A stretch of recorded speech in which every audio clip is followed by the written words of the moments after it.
महोदय, आप जानते हैं कि पिछले 20 वर्षों से अधिक समय से बिहार में एनडीए की सरकार चल रही है और एनडीए की सरकार ने लगातार किसानों की चिंता की, मजदूरों की चिंता की, गरीबों की चिंता की और सबसे अधिक बिहार में सुशासन स्थापित करने का काम नीतीश कुमार जी के नेतृत्व में होता रहा। साथियों, जिस तरह सरकारी नौकरियों की बहार आई बिहार में महिलाओं के जीवन के उत्थान करने का काम किया गया। हमारी जो छोटी छोटी बहनें हैं, साइकिल योजना चलाकर उसको स्कूल तक पहुंचाने का काम किया गया। लगातार ऐतिहासिक शराबबंदी कदम भी आदरणीय तत्कालीन मुख्यमंत्री नीतीश कुमार जी ने लिया। साथी, मैं जरूर ये आश्वस्त करना चाहता हूं सदन को भी और पूरे बिहार को, देश के प्रधानमंत्री आदरणीय नरेंद्र मोदी जी चाहते हैं देश विकसित हो और बिहार के नेता, हम लोगों के नेता नीतीश कुमार जी चाहते हैं बिहार समृद्ध हो। इस पर काम हमको करना है और जिस तरह नीतीश कुमार जी के नेतृत्व में CCC पर कोई समझौता नहीं किया गया, चाहे वो क्राइम हो, करप्शन हो और कम्युनिज्म हो, इन तीनों चीजों पर कभी समझौता नहीं किया गया। आगे भी किसी भी कीमत पर कोई समझौता ये सरकार नहीं करेगी। साहब, सही बात है, कुछ लोग को चिंता रहती है, कुछ लोगों को लगता है हमारा पाठशाला, यही बपौती से बाहर निकलिए, किसी की बपौती नहीं है ये सत्ता।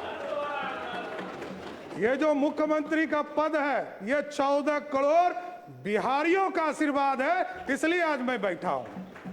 नीतीश कुमार जी का, नरेंद्र मोदी जी का, नितिन नवीन जी का, चिराग पासवान जी का, उपेंद्र कुशवाहा जी का, जीतन राम मांझी जी का, सबका आशीर्वाद है, तब तो यहां बैठा हूं।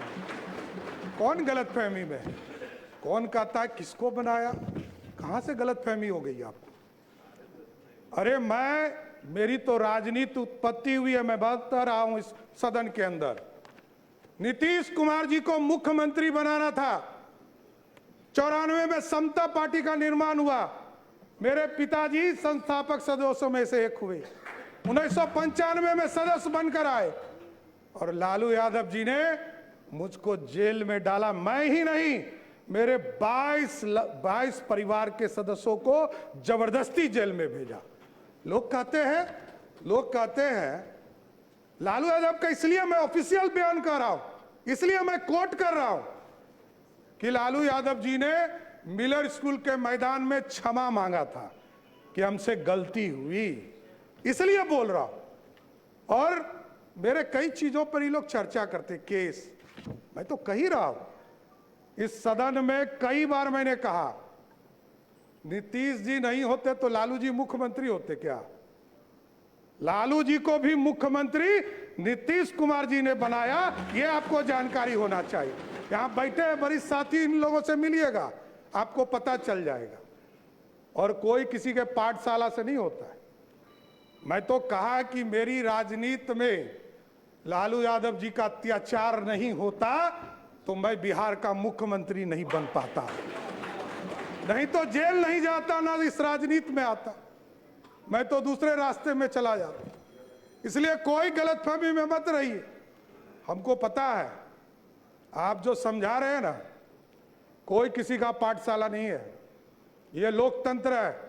यही भारतीय जनता पार्टी है साथियों, जिस पार्टी ने हमको लीडर ऑफ ऑपोजिशन भी बनाया, भारतीय जनता पार्टी का अध्यक्ष भी बनाया और 2 बार डिप्टी सीएम बनाया और आज बिहार का मुख्यमंत्री बनाया है। किस गलतफहमी में आप हैं? सबको, पूरी पार्टी एक है, कोई गलतफहमी में मत रहिएगा। न्यूज चलाने वाले चलाते रहेंगे, आप कंफ्यूजन में रहिएगा।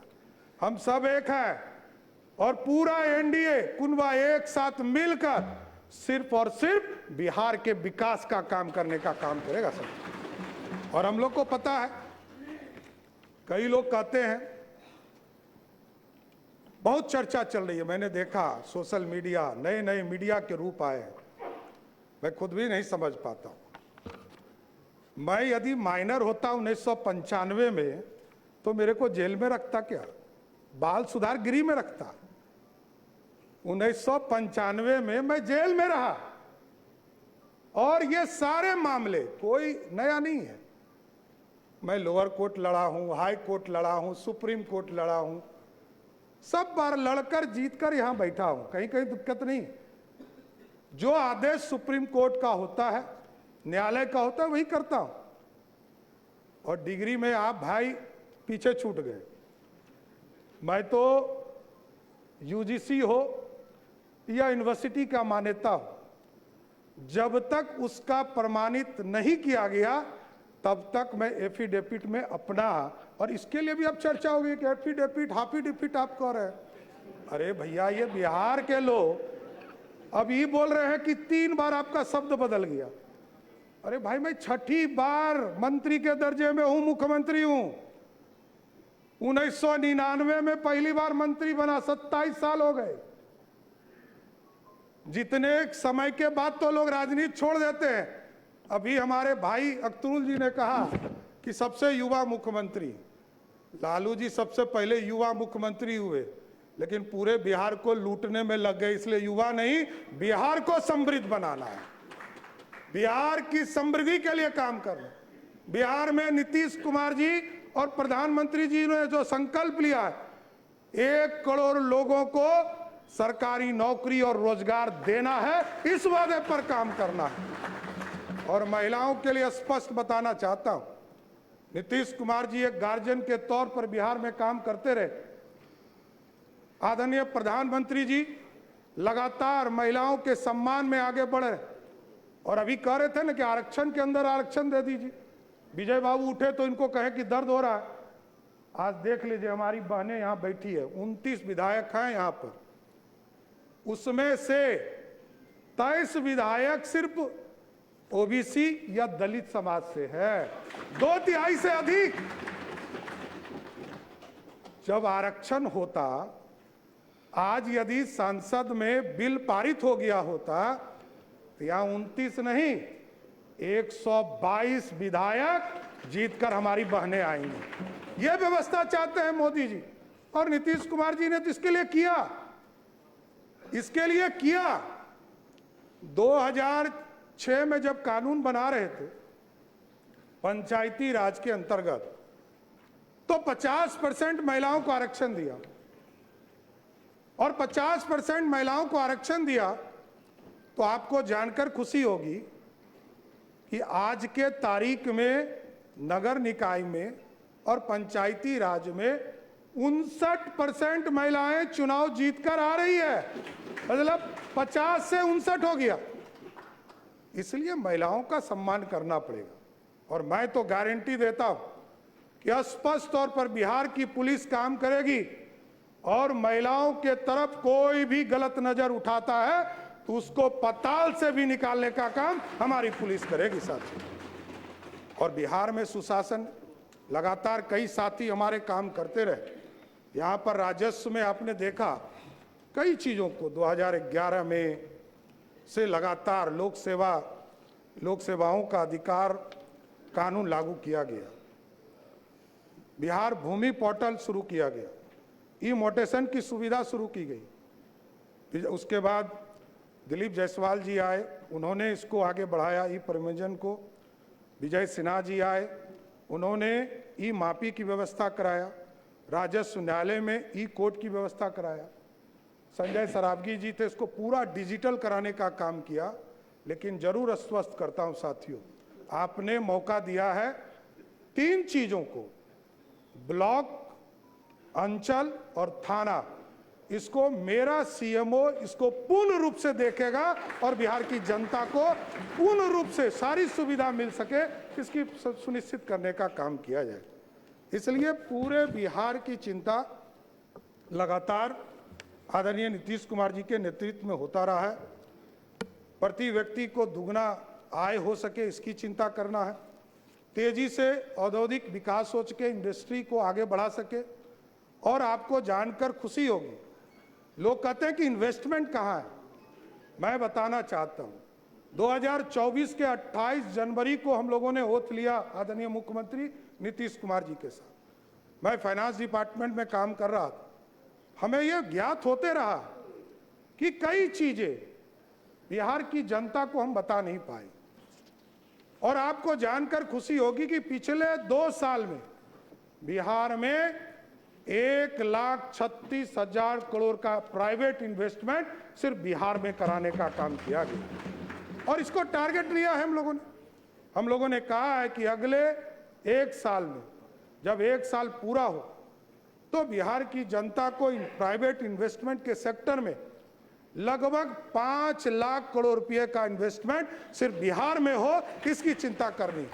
और ठीक है, तेजस्वी जी ने अच्छा कहा कि हम समर्थन करेंगे, अच्छे विषयों पर आएंगे, तो जरूर देखता हूं समर्थन मिले, बिहार की चिंता हो, यह जरूर हम लोग समर्थन चाहेंगे।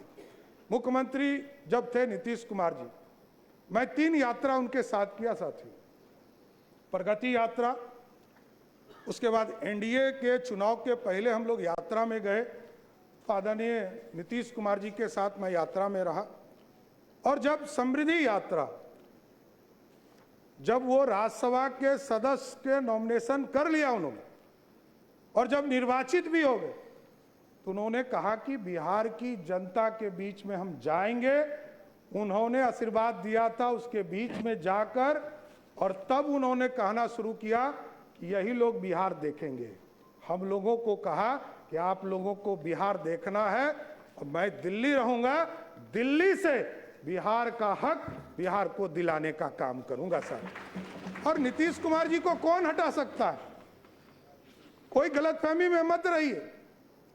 नीतीश कुमार जी को कभी कोई ना राजनीति से हटा सकते हैं, ना कोई दिल से हटा सकते, क्योंकि नीतीश कुमार जी इच्छा शक्ति वाले नेता हैं। हम लोग सोचते थे कि कैसे ये डिसीजन ले रहे हैं। मैं उनका सेकेंड नंबर था, मैं जान रहा था। पार्टी ने उस समय हमको नहीं कहा था कि हम मुख्यमंत्री होंगे। पार्टी ने जब निर्णय लिया तब मुझे पता चला। लेकिन वो जब कहते थे कि आप लोग को संभालना है बिहार, हम लोग को आश्चर्य लगता था कि जो व्यक्ति 20 साल से मुख्यमंत्री हैं और लगभग 50 साल से राजनीति में, सार्वजनिक जीवन में जी रहे हैं, ये सत्ता छोड़ रहे हैं। और कई बार यहाँ पर कई कैबिनेट के साथी हैं हमारे, आप पूछिएगा अकेले में, सबको लगता था जब वो लास्ट कैबिनेट कर रहे थे और कहे कि हम इस्तीफा देने जा रहे हैं, तो सबको लगा कि ये क्या हो रहा है। लेकिन ये नीतीश कुमार जी की इच्छा शक्ति थी कि आज सम्राट चौधरी बिहार का मुख्यमंत्री है, इससे मैं कभी डिफर नहीं करता हूं साथियों। इसलिए साथियों, लगातार बिहार के विकास के लिए ही काम करना है, हमारे पास कोई दूसरा काम नहीं है। बिहार के विकास की बिहार की समृद्धि के लिए काम करना, स्वास्थ्य व्यवस्था को और मजबूत करना है। कई लोगों ने काम किया इसके ऊपर, नीचे ब्लॉक से लेकर ब्लॉक, अनुमंडल, जिले में कैसे लोग वहां से ट्रांसफर करने की व्यवस्था को समाप्त करना है, वहीं लोग रहे, यहां आने की जरूरत नहीं है। यहां तो पीएमसीएच पूरे प्रदेश से रिसर्च के साथ साथ यहां पर इलाज करने का काम किया जाता है। लेकिन ऐसी व्यवस्था करनी है कि जिले में यदि कोई बीमार पड़े तो अगले 2-3 दिनों तक जिले में ही रहकर उसका इलाज हो सके साथियों, यह व्यवस्था खड़ा करना। और अभी हम लोग जुलाई के माह में सभी प्रदेशों में, सभी प्रखंडों में यह निर्णय था हम लोगों का कि हम लोग जब चुनाव में जा रहे थे, एनडीए के घोषणा पत्र में हम लोगों ने तय किया था कि उस शिक्षा को बढ़ाने के लिए हम लोग सभी प्रखंडों में 1-1 डिग्री कॉलेज खोलेंगे। जो 208 डिग्री कॉलेज बिहार सरकार ने तय कर दिया है, और 1 जुलाई के बाद किसी दिन भी उसको चालू करने का काम बिहार की सरकार करेगी। सर, किसानों के आय के लिए लगातार कृषि रोड मैप 1, 2, 3 लगातार इसकी बैठकें चलती रही। और आज मैं बताते हुए खुशी हो रहा है कि जिस बिहार में लोग पानी से डरते थे, लोग कोसी से डरते थे, अभी बीच के कालखंड में जब दिल्ली में सांसदों के लिए नया भवन बन रहा था, तो मैंने एक नाम प्रस्ताव किया, कोसी। तो लोगों ने गूगल पे सर्च किया तो कहा कि ये तो अभिशाप है। हमने कहा कि अब अभिशाप नहीं है। इसलिए नहीं है कि जिस बिहार, उत्तर बिहार में बिहार के लिए कृषि योग्य जमीन 10 लाख हेक्टेयर जमीन था, आज उसी कोसी और कई नदियों को, इसके पानी को कंट्रोल करके आज लगभग 22 लाख हेक्टेयर जमीन कृषि योग्य हो गया, जो दुगना है। इसलिए अब कोसी अभिशाप नहीं है, कोसी को वरदान बनाना है, और कोसी वरदान बन रहा है धीरे धीरे। और 2024 में आपने देखा कि अभी तक का सबसे अधिक पानी कोसी में नेपाल के तराई से आया, और पूरी तरह बिहार में मात्र 156 गांव में जो रिवर साइड थे उसमें सिर्फ पानी आया। 6.5 लाख क्यूसेक पानी छोड़े गए, 6,48,000 क्यूसेक पानी छोड़े गए, जबकि उसकी कैपेसिटी ही उस बांध की 6,52,000 क्यूसेक पानी था। इसके बावजूद पूरा नॉर्थ बिहार बचा, और बिहार ने देखा है 2008-9 में किस तरह पूरा कोसी समाप्त हो गया था, चाहे वो पूर्णिया का इलाका हो, उसमें पानी बाढ़ की स्थिति हो गई। इसलिए ये संरचना बदल रही है, लेकिन और इसको अच्छा करना है, क्योंकि वाटरवेज सबसे सस्ता है। 1 रुपया 30 पैसे के रेट से सबसे सस्ता वाटरवेज के माध्यम से ट्रांसपोर्टेशन है। रोडवेज उससे महंगा है, रेलवेज उससे महंगा है, उससे महंगा रोडवेज है, और फिर एयर ट्रैफिक है। तो कई चीजें हैं जिसको करना है। और अभी तो आदरणीय प्रधानमंत्री जी और आदरणीय नीतीश कुमार जी के सहयोग से बिहार में आप देख रहे होंगे एयरपोर्ट लगातार बनाने का काम शुरू कर दिया। आप देखिए किसानगंज जो हमारा टेल पॉइंट है, वहां भी एयरपोर्ट की कल्पना की जा रही। पूर्णिया एयरपोर्ट चालू हो गया, फारबिसगंज में एयरपोर्ट की कल्पना की जा रही, सहरसा में एयरपोर्ट की कल्पना की जा रही है, उसका भी टेंडर निकल गया, बीरपुर का टेंडर निकल गया, दरभंगा में हमारा एयरपोर्ट बनकर तैयार हो गया और चालू है, और अगले 6 महीना में नया बिल्डिंग टर्मिनल भी चालू हो जाएगा। उसके बाद वो एयरपोर्ट बिना आश्वासन की अनुमति के नेता प्रतिपक्ष बैठ गए। मैं तेजस्वी जी बिना मैं बताऊंगा, इस बिना पर भी आश्वासन की चर्चा अनुमति होगी, खड़े रहूं, उस पर बिना भी आश्वासन की अनुमति खड़े रहूं। उस पर भी चर्चा होगी, वो बताया जाए। अभी तो हर जिले में, अभी तो हमारी सरकार ने तय किया है, अभी तो हम लोगों ने तय किया है कि सभी जिले में एयरपोर्ट भी बनाएंगे, और जहां एयरपोर्ट की आवश्यकता नहीं होगा वहां हेलीपोर्ट बनाने का काम सरकार करने का काम करेगी। उसी तरह राष्ट्रीय स्तर पर आदरणीय प्रधानमंत्री जी ने मखाना बोर्ड, खेलों के लिए पूरी नई पहचान बनाने का प्रदेश में मौका दिया है। इको टूरिज्म को हम बढ़ाने का काम कर रहे हैं, और 11 टाउनशिप लगातार प्रयास किए जा रहे थे कि टाउनशिप बढ़े और नए टाउनशिप की कल्पना की जाए। इस बार पिछले कैबिनेट में मैं सभी साथी को धन्यवाद देता हूं और बिहार की जनता को धन्यवाद देता कि 11 टाउनशिप हम बनाने जा रहे हैं, और सब ऐतिहासिक तौर पर जो हमारी विरासत है उसके नाम पर बनाया जा रहा है। पटना में पाटलिपुत्रा लगभग 60,000 एकड़ जमीन में उसको बनाने का काम किया जाएगा, और जिसका नाम पाटलिपुत्रा होगा साथी। गया जी में जो टाउनशिप बनाया जाएगा उसका नाम मगध के नाम पर रखा गया, क्योंकि इस देश का पहचान भी मगध के तौर पर।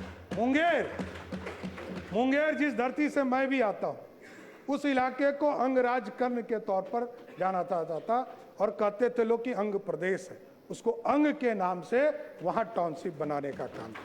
भागलपुर जहां ऐतिहासिक धरती है, जहां विक्रमशिला यूनिवर्सिटी होता था, वहां उसको विक्रमशिला के नाम से जाना जाएगा। पूर्णिया में माता पूरन देवी के नाम से पूर्णिया को ही नए टाउनशिप में बनाया जाएगा। उसी तरह जो सहरसा का इलाका है, उस इलाके में कोसी के नाम पर वहां टाउनशिप बनाने का काम किया जाए और मां जानकी के नाम पर जो मिथिला जो धरती है जहां उनका जन्म स्थान जिस इलाके में माना जाता है उसको मां सीता के नाम पर मिथिला के नाम पर जो राज्य था उसके नाम पर किया जाए। और जो नीतीश कुमार जी ने घोषणा किया था स्वयं वो था सीतामढ़ी की पावन धरती पर जाकर जब मां सीता के जन्म स्थान पर भव्य मंदिर बनाने का काम शुरू किया गया तो कहा गया कि हम यहाँ सीतापुरम एक नया शहर बनाने का काम करेंगे। उसी तर्ज पर तिरहुत मुजफ्फरपुर में सोनपुर के इलाका में हरिहर बाबा है, हरिहरनाथपुर बनाने का काम किया जाएगा और जो छपरा का इलाका है उसमें सारण जो पुराना कमिश्नरी माना जाता है, पुराना जिला माना जाता है, उसके नाम पर बनाने का काम किया जाए। इसलिए पूरी तरह अर्बन के भी सेक्टर में इसको आगे बढ़ाने का काम किया जाए। अभी महिलाओं की सुरक्षा की चिंता लगातार लोग करते रहे और हम लोगों ने तय किया था कि जो स्कूल में छुट्टी होती है, कॉलेज में महिला स्कूल में महिला कॉलेज में जब छुट्टी होती है तो उसके लिए एक सुरक्षा के मापदंड को आगे बढ़ाना है। कई घटनाएं सामने आई प्रकाश में, उसको देखते हुए हम लोगों ने निर्णय लिया कि अब सभी स्कूल और कॉलेज के सामने पुलिस दीदी पिंक स्कूटी के साथ खड़ी होंगी और पूरे प्रदेश में महिलाओं की सुरक्षा को बढ़ाने का काम किया है। इसलिए अभी हम लोगों ने जो पहली कैबिनेट थी उसमें कई फैसले लिए।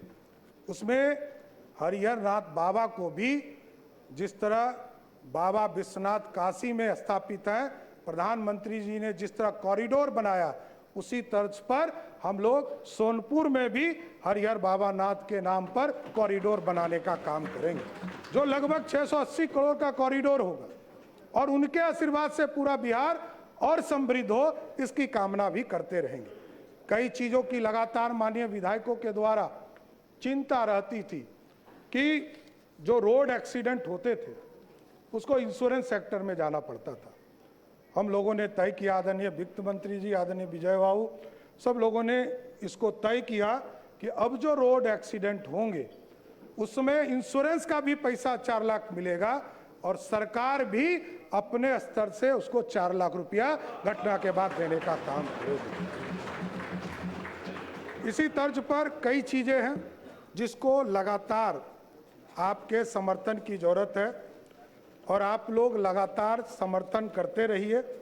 ये जरूर आश्वस्त करता हूँ कि कई सेक्टर हैं जिसमें काम करने की जरूरत और भी है। नीतीश जी भी कहते थे कि जो हमारे ब्लॉक के स्कूल हैं उसमें मॉडल स्कूल की स्थापना करना है। जिला में जो जिला स्कूल होता था उसको पूरी तरह व्यवस्थित करना है और नए जो पूरी संरचना बनेगी उसके साथ साथ जोड़ने का कि हम ऐसी व्यवस्था खड़ा करें। कई लोग आते हैं और कहते हैं कि ऑफिसर के बेटा को पढ़ने के लिए बाध्य कीजिए। मैं बात तो नहीं कर सकता हूं, लेकिन यह व्यवस्था जरूर इस सरकार को खड़ा करना है कि ऑफिसर और मंत्री का बेटा स्वयं सरकार के स्कूल में पढ़ना शुरू कर दे। ऐसी व्यवस्था खड़ा करना है, इसको आगे बढ़ाना है। नीतीश जी ने पूरा इंफ्रास्ट्रक्चर दिया है, स्कूल में शिक्षक को पहुंचाया है और लगभग 5 लाख शिक्षकों की बहाली की और सबको मुख्य धारा में लाने का काम किया है। इसलिए हम लोग अब लगकर इसको आगे बढ़ाएंगे और पूरी व्यवस्था को खड़ा करेंगे। कई लोग चिंतित हैं कि किसका सम्मान होना चाहिए। अरे जो व्यक्ति जो परिवार में अपनी बहन का सम्मान नहीं करता हो वो दूसरे को सीख दे रहा है क्या?